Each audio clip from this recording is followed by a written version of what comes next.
চোখের ভাষা যদি বুঝতে পারি, না বলা কথা যদি শুনতে পারি, তবে করিনি তো ভুল আমি এক চুল। তুমি যে আমার গো, তুমি যে আমার। তারপরে তুমি আমার, তুমি আমার, তুমি আমার বন্ধু, শুধু তুমি আমার। আসলে এই দিদি একটু আগে ফোন করেছে, আমি বলছি কত দূর দিদি এসছো? আমি দিদিকে ফোন করেছিলাম কালকে আজকে আসার জন্য, 2-3 দিন থাকার জন্য, আমার সাথে কাজ করবে তার জন্য। তো এই দিদি বাড়ির সামনে এসে বলছে আমি এসে গেছি কাছাকাছি। ভাবলাম যে একটু আস্তে আস্তে আস্তে আস্তে হেঁটে হেঁটে আসো, কারণ 10 মিনিটের মধ্যে আমার মেয়ে বেরিয়ে যাবে। আমার মেয়ে বেরিয়ে গেলে তারপরে তুমি আমার আমি তোমার। তাই দিদি বলছে তাহলে কিন্তু ঢোকার সাথে সাথে এই গানটা করতে হবে, তুমি আমার আমি তোমার।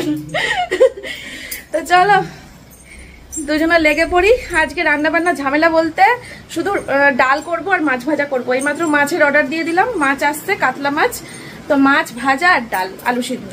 ঠিক আছে, ঠিক আছে, চলবে। তো চলো শুরু করে। অনেক অনেক ধন্যবাদ এই ভিডিওটার জন্য। বলে তুমি আমার ব্লগ দেখো? হ্যাঁ দেখি, মাঝে টাইম জানি তো, জানি তো মাঝে সাথে টাইম পাই না, আমি জানি তো। কেন যখন তোমার পেশেন্ট ঘুমায় তখন কি করো? তখন জানো সারা রাত যায়, সারা রাত জেগে থাকে। একটা দড়ি ছেড়ে বয়স্ক, একটা বয়স্ক খুলে যায়। বয়স্ক নাকি ছেলে না মেয়ে? মহিলা, সব ছেলে মেয়ে। ও মানে কোনো পার্টিকুলার নেই যে এই পেশেন্টটাই আমার, ওরকম না, সবাইকে নিয়ে দেখতে হবে। তো আমার ভিডিও যারা যারা দেখছেন দিদির হয়ে সবাই লাইক করবেন দিদিকে, ঠিক আছে? আর দিদি বলে কি, মন্দিরা তোমার সোর্সে আমাকে কত মানুষ চিনেছে, আর রাস্তা দিয়ে যায় আর সবাই বলে এই তুমি মন্দিরের দিদি না, মন্দিরের দিদি না। সত্যি এগুলো শুনেও ভালো লাগে। তো চলো বন্ধুরা দেখতে থাকো। আজকে সারাদিন দিদির ক্যালমা ক্যালমা দেখতে থাকো। ক্যালমা ফার্স্টে ভেবেছিলাম রান্নাঘরটা ধরাবো, কিন্তু রান্নাঘরটা ফার্স্টে ধরালে হবে না, যেহেতু মডিউলার কিচেন করব, তার জন্য তো মাঝে মাঝে লোক আসা যাওয়া করবে এখন। তো আজকে যদিও আসবে কিনা জানি না, আমি বলেছি যে আজকের দিনটা বাদ দিতে। তো তবুও রান্নাঘরে আগে যাবো না, আগে বড় ঘর ছোট ঘর তারপরে রান্নাঘর, লাস্টে শুরু আজকের থেকে। হ্যাঁ, বড় ঘর ছোট ঘর রান্নাঘর তারপরে বারান্দা। ঠিক আছে চলো শুরু কাজে, দেখা যাক কি হয় কি হয়। গা ছমছম কি হয় কি হয়। আজকে আমি খুব ভালো মুডে আছি। চলো দিদি একটুখানি গেছে ও বাড়িতে মায়ের সাথে দেখা করতে, ততক্ষণ আমি যতটা পারি পুরো ঘর ফাঁকা করে ফেলি, মানে যতটা সম্ভব জিনিসপত্র সব ঘর থেকে বের করে ফেলি। ঠিক আছে, এই দেখো কত বড় কাতলা মাছ। ওনার কাছে ইলিশ মাছ আর কাঁকড়া মাছ ছিল, আজকে কাতলাটা ছিল না। তারপরে আমাকে সকাল 7টার সময় ফোন করেছে। আমি ফোন পরপর, তুমি কদিন ধরে ফোন করছো সকাল 7টায়? আমি না ঘুমের মধ্যে ফোন কেটে দিই তোমার ফোন। আমি দেখতে পাই তোমার নাম উঠছে, দেখে ধর কেটে দিয়ে আবার ঘুমিয়ে পড়ি। না তোমাকে বেলাবেলাকে ফোন করতে পারো। হ্যাঁ, আমি যেদিনকে নেবো আমি তোমাকে রাত্রিবেলা বলে রাখবো, সেই দিনকে তুমি সকালে ফোন করবে, অসুবিধা নেই। বেলায় ফোন করে বেলায় ফোন করতে পারো, অসুবিধা নেই। হ্যাঁ হ্যাঁ, না থাকলেও আমি এরকম, আমার বহুত কাস্টমার আছে, ফোন করলে মাছ না থাকলে না ওদের আমি কিনে নিয়ে দিয়ে আসি। কেন বলে তো সবসময় মাছ নেই তো এবার। হ্যাঁ, একটু হাই করে দাও সবাইকে, ওপরে ক্যামেরা হাই করে দাও। ঠিক আছে, পছন্দ হচ্ছে মাছ। তোমরা যারা রানাঘাটে আছো তারা কন্ট্যাক্ট করতে পারো যদি মাছ নিতে চাও। হ্যাঁ, পমপ্লেট গুলো ভালো পমপ্লেট ছিল। পমপ্লেট এনেছিলা, কাঁকড়া এনেছিলা, আর ইলিশ এনেছিলে না? হ্যাঁ, কাতলাও ছিল। ঠিক আছে, তুমি কাটো। আরেকজন যে স্কুল থেকে ঢুকছে, বোনও স্কুল থেকে আসছে, আর ভাই আর দিদি স্কুলে যাচ্ছে। টুপিটা আমাকে দে। না তুমি নাও মা। কি বলছো? হ্যাঁ, পিস খুব ছোট হবে না, খুব একেবারে আবার বিরাট বড় বিয়ে বাড়ির মতো না, তবে বড়। হুম, কয়েকদিন রিটা মাছ ছিল বড় বড়, তো রেগেই গেলে আর সেদিন দিতে পারলাম না। থাক, আজকে ডালের সাথে মাছ ভাজা খাবো তো, ওই জন্য রিঠে মাছ, কাঁকড়া, ইলিশ এগুলোর দিকে তাকাচ্ছি না। এই কাতলা মাছটাই ভাজা ভাল লাগে ডালের সাথে। ঠিক আছে, আর যেদিন ইলিশ লাগবে ফোন করে। হ্যাঁ, ফোন করবো। ইলিশ এদিক ওদিক থেকে কিনলে সাবধানে কিনবা। ঠিক আছে। ইলিশের গল্প আছে কিন্তু। কেন গো? ইলিশ এখন সব বোম্বে ইলিশ ঢুকছে, বড় বড় দেখনা ইলিশ। হ্যাঁ, ও দামও সস্তা। কারোর থেকে সস্তা নেই, কারোর থেকে যে থেকে যেমন নিতে পারে সেটাই, কিন্তু কোনো স্বাদ পাবা না। ঠিক আছে বলে দিলাম, যার থেকে কিনো বুঝে শুনে কিনবা। আমি তো বাজারে কমই যাই, বাড়িতেই ফোন টোন করে জোগাড় করা হয়। ঠিক আছে কাটো, আমি ঘরে গেলাম। কলকাতা গেছিল, ততক্ষণে আমার সব ফাঁকা করে নিয়েছি, এখনো কয়েকটা জিনিস বাকি আছে, এগুলো সব ফাঁকা করে নিয়েছি। এবার শুধু এগুলো নামাবো, এগুলো নামালে পরেই মোটামুটি ফাঁকা হয়ে যাবে। কম জিনিস,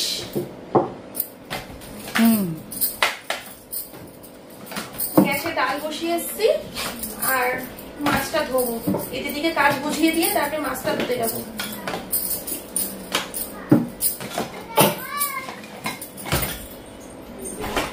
আর একটা আছে উপরটা, সব প্রোডাক্ট। তোমার ওই প্রোডাক্টটা ভালো, কোনটা গো? ওই যেটা আমাকে দিয়েছিলে আর না। এই দেখো, ওই দিদিকে নতুন নাইটি দিলাম, পরলো না, পছন্দ হয়নি মনে হয়। আর কিছু আর্টিকালের একটা নাইটি আমার শাশুড়ি ঘর থেকে খুঁজে নিয়ে আসলো। ওটা তোমার, আমি আগের বার এসে পরেছি, ওটা আবার ওখানে রেখে এসছি। নতুন নাইটি পরতে কি হচ্ছে? গরমের মধ্যে নতুন নাইটি, হ্যাঁ, যত ছিঁড়া ফাটা কাটা থাকবে গরমে ভালো। দাদাটা দাঁড়িয়েছে, পয়সা দেবার নাকি? দাঁড়িয়ে দেখো দিদিকে খাইয়ে জোর বাড়িয়ে নিচ্ছি, একদম দুম তারাক্কা যাতে কাজ করতে পারে। আর লুচি কালকে রাতে করেছিলাম। আগে না, নতুন নাইটি দিলাম এই দিদিকে, দেখো পড়লো না।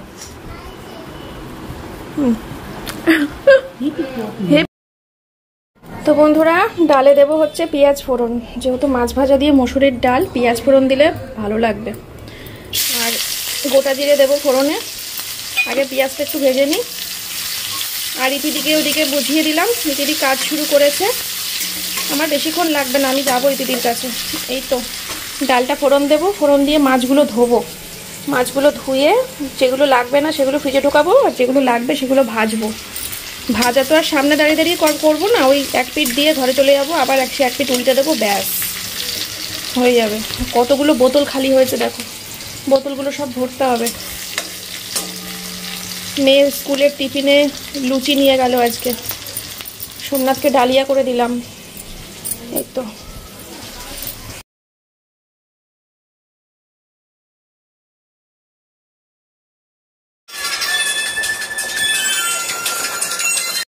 আমার এদিকে ডালটা কমপ্লিট, ডালটা দিয়ে হেভি গন্ধ বেরিয়েছে। এবার মাছগুলোকে ধুলেই হয়ে যাবে। আর মাথা লেজা তো করবো না আজকে, বললামই তোমাদেরকে। মাথাগুলো দিয়ে অন্য একদিন কিছু একটা ভাবা যাবে, বলো। আবার তেলও রয়েছে, তেলটাও মা বললো কি যে রেখে দাও, অনেকটা তেল দেখো, মা বললো যে রেখে দাও, তেলটাও আজকে করতে হবে না, তেলটাও জমিয়ে আরেকদিন খাওয়া যাবে। এ দিদি এখন আসবে 2-3 দিন, এ দিদিও তেল ভালোবাসে মনে হয়, আমি জানি না, যেদিনকে আসবে আবার সেদিনকে করবো।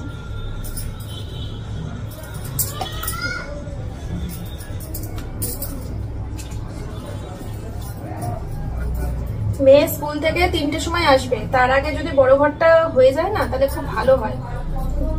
হতেও পারে নাও হতে পারে, বলা যাচ্ছে না। হয়ে গেলে কি বলতো, মেয়ে এসে থাকবে কোথায়? ছোট ঘরে তো সব মালপত্র এনে রেখেছি, ছোট ঘরের অবস্থা আরো খারাপ। চলো বন্ধুরা, পরে আসছি, আমার এখন তাড়াহুড়ো করে করতে হবে।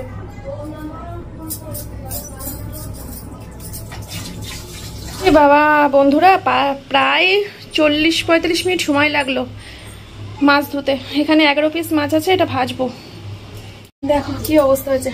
শুনেছি নাকি মাছের রক্ত মাখানো অবস্থায় ডিপ ফ্রিজে ঢুকিয়ে রাখলে সেই মাছের কোনো রকম গুণ নষ্ট হয় না, টেস্ট একই রকম থাকে। আর মাছের ফ্রিজে রাখার পরেও যে মাছ যে ইয়ে হয়ে যায়, কেমন হয়ে যায়, সেটাও নাকি হয় না। সব দিক দিয়ে নাকি বেটার হয় রক্ত মাখানো অবস্থায় ডিপ ফ্রিজে রাখলে। এটা আমি সবার কাছে শুনেছি, সবার কাছে। কিন্তু বিশ্বাস করো আমি পারবো না, আমার কেমন যেন একটু শরীরের মধ্যে কেমন একটা অস্বস্তি করে। মাছ পুরো পরিষ্কার করে সুন্দর করে ধুয়ে তারপরে আমি ডিপ ফ্রিজে রাখবো, 2 দিন পর খাবো, ঠিক আছে। কিন্তু ওই নোংরা অবস্থায় যেমন কেটে দেবে তেমনই ঢুকিয়ে দিতে বলে, সবাই বলে এই কথাটা, তাহলে নাকি মাছ ভালো থাকে। কেমন এটা লাগে গো আমার, অনেক সময় লাগলো। ওখানে প্রায় 2.5 কিলো ওজনের মাছটা ছিল। চলো, ডাল তো হয়ে গেছে, এখন শুধু মাছ ভাজবো আর ঘরে গিয়ে ইতিদির পেছনে লাগবো।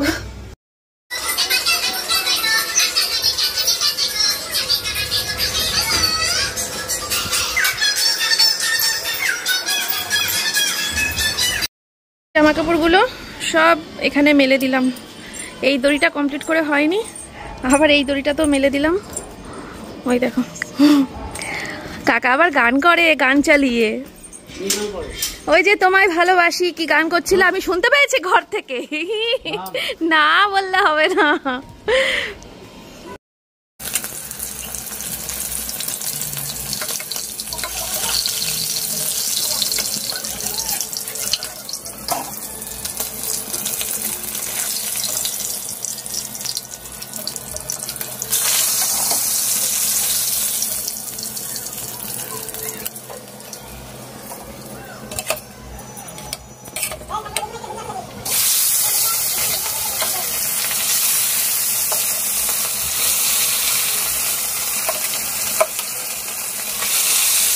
এই যে দিদির ক্যালমা চলছে এখনো, এইটা পুরো ঘষলো, এখন ড্রেসিং টেবিলটা ঘষছে। ফ্যান দেখেছো তো, পুরো নতুন, এসি নতুন। এখনো অনেক সময় লাগবে এই ঘরটা। জানলাগুলো ক্লিয়ার হয়ে গেছে, এই জানলাটা আর এই জানলাটা পুরো নতুন হয়ে গেছে। আর জামা কাপড়গুলো কত কষ্ট করে মেলে দিয়ে আসলাম, শুরু হয়ে গেল বৃষ্টি, শুরু হয়ে গেছে বৃষ্টি। আবার কালো কুচকুচো হয়ে গেছিলো, আবার এখন আকাশ পরিষ্কার হচ্ছে। আর আমি নাইটিটা পাল্টালাম, মাছ ফাঁসের গন্ধ বেরোচ্ছিল, অত মাছ ধুয়েছি তো, মাছ ভেজেছি, গা দিয়ে মাছের গন্ধ বেরোচ্ছিল, তাই নাইটিটা চেঞ্জ করে হাতে পায়ে মুখে গায়ে সাবান দিয়ে আসলাম। শ্যাম্পু করবো আজকে, ওবেলা করবো শ্যাম্পু, এখন নোংরা মোংরার মধ্যে রয়েছি তো, ওবেলা করবো। তো বন্ধুরা, ভাত বাড়া হয়ে গেছে, 3 জনের ভাত 3টে থালায়। এই যে এটা হচ্ছে সোমনাথের থালা, আর এটা হচ্ছে ইতিদির থালা, আর এটা হচ্ছে মেয়ের আর আমার একসাথে। ঠিক আছে, চলো সবাই খেয়ে দে, তারপরে আবার দিদি শুরু করে দিয়েছে কাজ। এখন এমনি আসবাবপত্র, ফার্নিচার টার্নিচার সব পরিষ্কার হয়ে গেছে। দেখো আমার নতুন আলমারি, সব কিছু পরিষ্কারই হয়ে গেছে, শুধু এখন টুকটাক কাজগুলো বাকি রয়েছে। এই ওপরটা গুছাতে হবে, হেলমেটগুলো পরিষ্কার করে দিয়েছে দিদি একবার।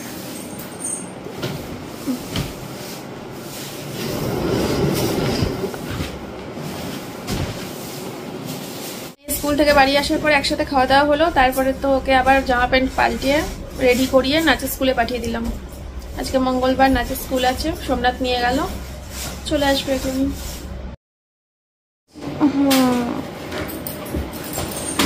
এটা দিয়ে আমি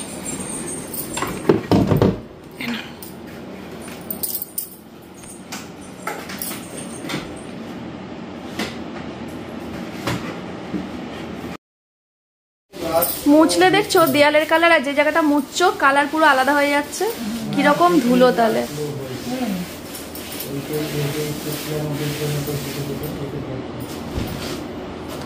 বলেছিল যে শ্যাম্পু জল দিয়ে মুছতে, যখন বাড়িটা করা হলো।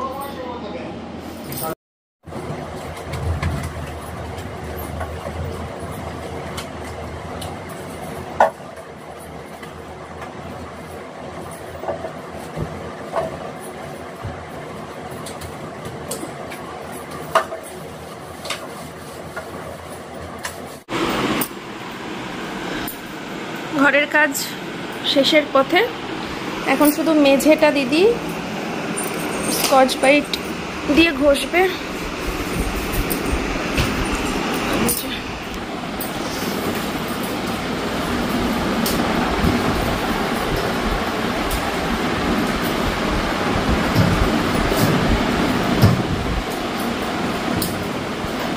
বাবা সবকিছু দিয়ে কেমন ঝিলিক মারছে।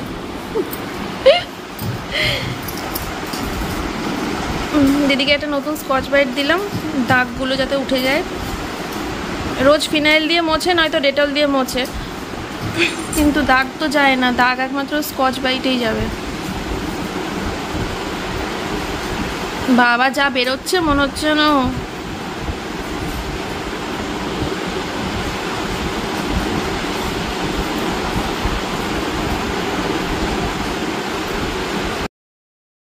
দেখো মেঝেতে কোথাও কোথাও কোনো জায়গায় এক ফোঁটা দাগ নেই, পুরো মেঝে চকচক চকচক করছে।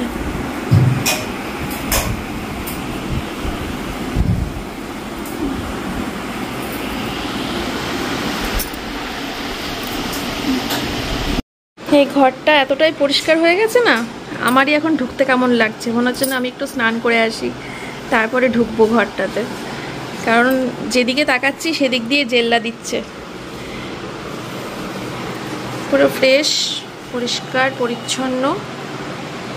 এই ওয়ালগুলো সব সার্ফের জল দিয়ে মুছেছে, দেখলেই তো। যাই হোক, আমি এখন চা বসিয়েছি, আর টারান্দার দিকে আর তাকিও না। বারান্দাটা হবে যতদূর সম্ভব পরশু দিন। বারান্দাটা আজকে হবে না, কালকেও হবে না। কালকে হবে হচ্ছে ছোট ঘর, কালকে হবে ছোট দিকে। দিদি এখন লাস্ট কাজটা করছে, এটা করে হাত পা ধুয়ে এইটা পরিষ্কার করবে। পরিষ্কার করে দিদি আজকে চলে যাবে, সকালবেলা চলে আসবে আবার 10টা-11টার সময়, তারপরে কালকে এসে থাকবে। চলো আমি এদিকে চা করছি। রান্নাঘরটা হবে মনে হয় পরশু দিন। রান্নাঘরটা করতে গিয়ে হবে দিদির সব থেকে বেশি কষ্ট। রান্নাঘরের যে অবস্থা, কোনটা ছেড়ে কোনটা করবে। আমি পুরো রান্নাঘর ফাঁকা করে দেবো, যা মালপত্র আছে রান্নাঘরে সব বের করে দেবো, নালে পরে প্রবলেম হবে। আর টিকটিকিতে পটি করেছে, দেখো কোথায়, ঠিক আছে? সাবধানে যাবা। এই দিদি এখন চলে যাচ্ছে, একটু টাটা করে দাও। Bye bye bye bye bye bye. সাবধানে যেও, পিছল। মেয়েকে পড়াতে আসবে, তার জন্য এই ঘরের বিছানাটা একটুখানি ফাঁকা করে দিলাম। বন্ধুরা, এই দিদি এখন চলে গেল। এখন টাইম হচ্ছে 6:45। সকাল 11:30 থেকে এই 6:45 পর্যন্ত একটানা ডিউটি দিল আমার বেডরুমে একটানা ডিউটি দিয়ে তারপরে আর কি বাড়ি গেল। তো চলো, আমার বেডরুমের লুক কেমন হয়েছে সবাই জানিও। এই জায়গাটা পুরো ফাঁকাই হয়ে গেল। আসলে ওইগুলো সব এই জায়গাটা করে সাজালাম, একটু অন্যরকম লাগছে, এই জায়গাটা করে সাজালাম তার জন্য। আর ওপর এই জায়গাটা করে ছিল সব কাগজপত্র হ্যাড্ডা ব্যাড্ডা ছিল, ওগুলো সব সরিয়ে ফেললাম। এখানে কাগজপত্র মানায় নাকি তাই। আর এই তো একটু অন্যরকম করে সাজালাম। কেমন লাগছে সবাই বলো আমার বেডরুম। কালকে আবার অন্য ঘরটা লুক চেঞ্জ হবে, ছোট ঘরটার লুক চেঞ্জ হবে কালকে, ঠিক আছে? আজকের ব্লগটা কন্টিনিউ করবো না, আমি এখানেই শেষ করব। ভালো লাগছে না শরীরটা, এদের দিকে তাই বলছিলাম, কাজ করে মরলে তুমি আর ক্লান্ত হলাম আমি। দিদি বলছে তুমি যে দৌড়াদৌড়ি করে ঘর দোর সাজালে, ওই জন্য তাই হবে। তো চলো বন্ধুরা, সবাই জানিও ভিডিওটা কেমন লাগলো। আজকের মতো এই পর্যন্তই। তোমরা সবাই খুব ভালো থেকো, সুস্থ থেকো। দেখা হচ্ছে কালকে সকালবেলা আবার নতুন একটা ভিডিওর সাথে। আজকের মতো এই পর্যন্তই, টাটা বাই বাই, আবার যেন দেখা পাই। একটা জিনিস তোমাদেরকে দেখানো হয়নি, আমি আবার একটুখানি বুদ্ধি করে একটুখানি লুক চেঞ্জ করার জন্য, এমনিতে তো আসবাবপত্র এদিক ওদিক করা যাবে না, তো ওই চেয়ারটাকে ওইখানে ঢুকিয়ে দিলাম, একটু অন্যরকম লাগছে তাহলে দেখতে। আর এই যে ওয়ার্ড্রপটা ছিল, এটা পরিষ্কার করে দিয়ে গেছে, এটা শুকিয়ে গেলে এই আলমারির পাশে ঢুকিয়ে দেবো, তাহলে একটু অন্যরকম হলো।